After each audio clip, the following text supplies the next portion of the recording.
আমরা যাদের বই পুস্তক পড়ে দিন শিখি, আলেম হই, তার মধ্যে একজন প্রখ্যাত আলেম ভারতবর্ষের হযরত আশরাফ আলী থানভী রাহমাতুল্লাহি আলাইহি, তিনি বলেন, তিনার দুজন শাগরেদ, একজন হলো আখতার, মোহাম্মদ আখতার হোসেন, মাওলানা আখতার সাহেব, আরেকজন হলো মুফতি হাসান রহমতুল্লাহি আলাইহি। একবার হযরত মাওলানা আখতার মোহাম্মদ সাহেব তার কাছে এসে বলল, শাগরেদের কাছে বলল যে, ভাই, আমি যখন হযরতের দরবারে বসি, মজলিসে বসি, তখন আমার কাছে মনে হয় আমি যে একেবারে মজলিসের মধ্যে সবার চেয়ে তুচ্ছ। আমি যখন শায়েখের সামনে বসা থাকি, আমার ভিতরে মনে হয় যে আমি সবার চেয়ে তুচ্ছ, নিকৃষ্ট লোক।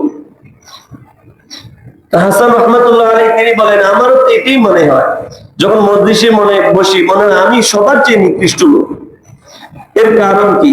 বললো যে, আমরা হযরতের কাছে এটা বিষয়টা বলি, দেখি কি বলে। হযরত আশরাফ আলী থানভী রাহমাতুল্লাহ আলাইহির কাছে যখন এই দুই শাগরেদ এসে বলল যে, আমাদের দিলের অবস্থা এরকম হয়, যখন আপনার সামনে বসি মনে হয় যে মজলিসের মধ্যে যারা আছে সকলের চেয়ে তুচ্ছ, নিকৃষ্ট আমরা। এর কারণ কি? হযরত আশরাফ আলী থানভী রাহমাতুল্লাহ আলাইহি বলেন, তোমরা তো তোমাদের কথা বর্ণনা করেছো, বাস্তব কথা হলো আমিও যখন তোমাদের মজলিসে বসা থাকি, আমার কাছে মনে হয় মজলিসের মধ্যে সবচেয়ে নিকৃষ্ট এবং তুচ্ছ আমি কি বলবো? হযরত আশরাফ আলী থানভী রাহমাতুল্লাহ আলাইহি বলেন, এটাই হলো বিনয়। এই বিনয় একজন মানুষকে প্রকৃত মানুষ হিসেবে, ইনসানিয়াত হিসেবে গড়ে তোলে। আর এই বিনয় না থাকলে মানুষ অহংকার বশত হয়ে শয়তান থেকে শয়তান হয়ে যায়, শয়তানের চেয়ে বড় শয়তান হয়ে পড়ে। মুহতারাম হাজিরিন, হযরত থানভী রাহমাতুল্লাহি আলাইহি বলেন, আমি অনেক বুজুর্গের, প্রখ্যাত আলেম এবং বুজুর্গদের মুখ থেকে শুনেছি, তারা বলেন, তিনি বলেন যে আমি বর্তমানের বিচারে যে কোনো মুসলমানের চেয়ে নিকৃষ্ট, যে কোনো মুসলমানের চেয়ে তুচ্ছ, চাই সে আমলা হোক বা কামলা হোক, আমি একজন সাধারণ মুসলমানের চেয়ে তুচ্ছ। আর ভবিষ্যতের বিচারে যে কোনো কাফেরের চেয়ে তুচ্ছ।